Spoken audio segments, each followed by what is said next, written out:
Dogs in prison or dogs on vacation?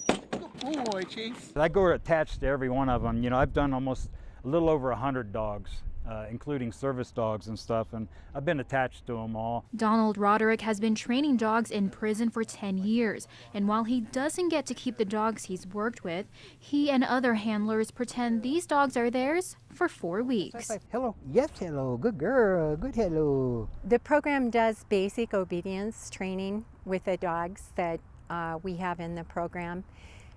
Some of our master trainers have even gone so far as to do foundation service dog training for organizations like Freedom Service Dogs. The Department of Corrections says it's a privilege to be in the program, requiring at least 6 months of no write-ups, an interview, and then you're on the wait list. Everybody wants to do it. There's only 12 spots and 500 people. Training begins the moment the dogs are brought in, and it never stops. So anytime they're inside, you're teaching them house manners, place, you know, how to behave quietly in the house and not chew things and whatnot. So it's all the time.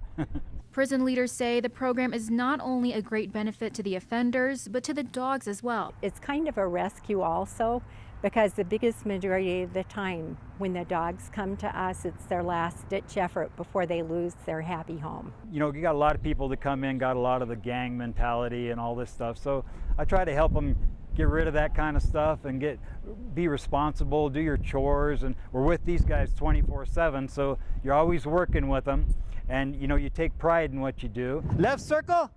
Reese, yeah?